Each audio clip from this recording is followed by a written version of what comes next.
दरभंगा की चंदन पट्टी स्थित यामाहा शोरूम एजेंसी में मोहम्मद फैज की हत्या के 1 महीने बाद भी लोगों का आक्रोश जारी है। न्याय की मांग को लेकर डिप्टी मेयर नाजिया हसन के नेतृत्व में विशाल मशाल जुलूस पुरानी मुंसफी से निकाला गया। जुलूस में बड़ी संख्या में महिलाएं, युवा और स्थानीय लोग शामिल हुए। प्रदर्शनकारियों ने सभी आरोपियों की गिरफ्तारी, निष्पक्ष जाँच और दोषियों को कड़ी सजा देने की मांग की है। लोगों का कहना है कि सिर्फ एक गिरफ्तारी से न्याय नहीं मिलेगा, बल्कि पूरी साजिश का खुलासा होना चाहिए।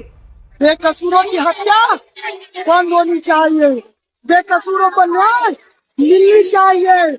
पर जैसे मासूम बच्चे को न्याय नहीं मिला है, हमारे दरभंगा में क्राइमों का पिटारा खुल गया है। हमारे दरभंगा में चारों तरफ क्राइम है। हमारा दरभंगा हमारा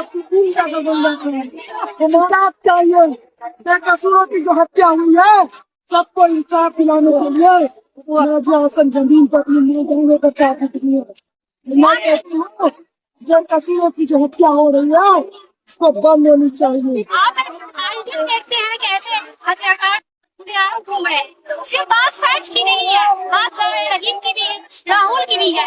आप देखें कि जिस तरह फैज भाई के साथ वो बैंक के साथ बैठे रहते, उनको जिस तरह दिन दहाड़े हत्याकांड की तरह से मार दिया गया। मेरा सबसे पहले सवाल ये है कि इसका प्रशासन कहाँ थी?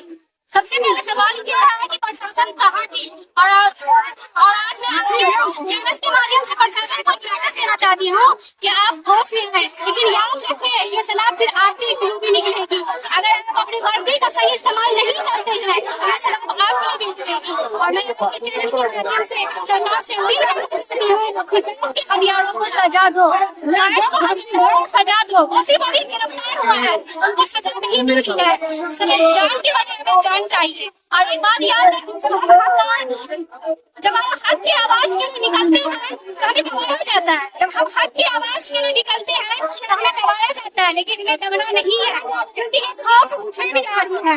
मेरे घर की दीवारों को खतरे में है, कि मेरे घर की दीवार खतरों में है। जालिम ने हुकूमत की है, कि जालिम ने हुकूमत की है। मुझे यकीन है कि मेरी जुबान भी काट दी जाएगी, क्योंकि आज मैं हक की आवाज में खड़ी। मेरा कहना ये हुआ, नौजपिला अगर ये जस्ट अपोजिट रहता, आज फैज हत्यारा होता और सोनू पासवान की हत्या फैज के थ्रू हुई होती, तो फैज को अब तक इनकाउंटर हो चुका होता और फैज के घर पे बुलडोजर भी चल गया होता। क्या भारत की सरकार और बिहार की सरकार सिर्फ धर्म और कास्ट देखकर इंसाफ करेगी? क्या ये जस्टिस है? क्या ये इक्वलिटी है? क्या ये फर्टिलिटी है? जो हमारा संविधान, जो हमारा प्रियम्बल, जो हमारा आइन सबको इक्वलिटी की बात करता है, सबको जस्टिस की बात करता है, न्याय की बात करता है, समानता की बात करता है, इक्वलिटी की बात करता है। क्या ये इक्वलिटी है? क्या ये समानता है? अगर फैज हत्या किया हुआ होता तो फैज का आज इनकाउंटर हो चुका होता। हम ये कह रहे हैं दरभंगा प्रशासन से, सोनू पासवान के साथ 6 लोग मर्डर में शामिल है और 6 लोग को बचाया जा रहा है। केवल एक सोनू पासवान को जेल करके खाना पूर्ति की जा रही है और 6 लोग को बचाया जा रहा है साजिश।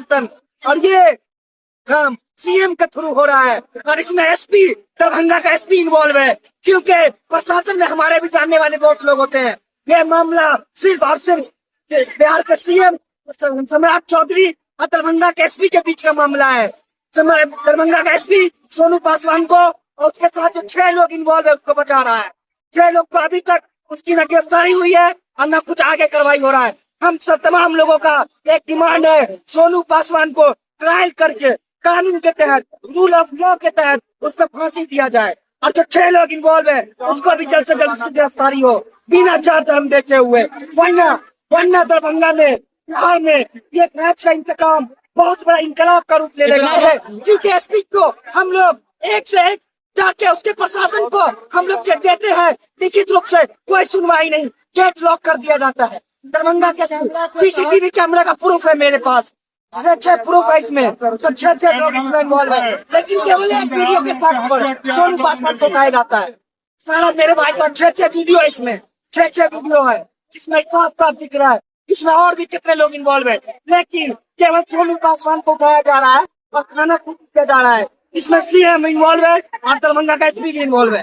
एक सूत्री कार्यक्रम है कि फैज के हत्यारों को अविलंब स्पीडी ट्रायल चला करके उसको फांसी दिया जाए। और उसमें जो लोग संलिप्त हैं, जो लोग भी संलिप्त है, हम लोग चाहते हैं किसी भी हाल में अविलंब उसको स्पीडी ट्रायल चलाया जाए और जो लोग की संलिप्त है उसको उजागर किया जाए। जो उनके परिवार के लोगों का मांग है, लगातार एक ही मांग है कि आखिर उनकी हत्या क्यों हुई। इतना शरीफ बच्चा, इतना निर्दोष बच्चा जो कभी किसी से मतलब ऊंची आवाज में बात नहीं किया, आखिर क्या वजह हुई कि उसकी निर्मम हत्या हुई। और एक ऐसे शख्स यहाँ हत्या हुई जिसका कई आपराधिक मामला है। तो सबसे बड़ी बात है कि हम लोग का सीधे तौर पर एक मांग है, सड़क को करने का सीधे तौर पर एक बात है कि हम लोगों को जो पुलिस ने अब तक जांच किया है उस पर भरोसा नहीं है। हम लोग चाहते हैं कि अविलंब एसआईटी का गठन हो। एसआईटी के गठन के बाद अविलंब जो है चला करके जो लोग दोषी हैं उनको फांसी दिया जाए, सरेआम फांसी होना चाहिए। तभी फैज के हत्यारों को सजा होगी और फैज की आत्मा को शांति मिलेगी। देखिए, कैंडल मार्च निकालने का एक रीजन है कि फैज के हत्यारों को फांसी होनी चाहिए, क्योंकि इतना शरीफ बच्चा और इतने शरीफ है कि उनका मिसाल नहीं है। आज तक उन्होंने कभी किसी से तक नहीं किए होंगे। समाज में भी उनका, इलाके में भी उनका बहुत शरीफ। ऐसे लोगों का अगर हत्या हो जाती है तो बताइए कितना दुख की बात है। हम लोग चाहते हैं कि फैज उनके हत्यारों को फांसी हो।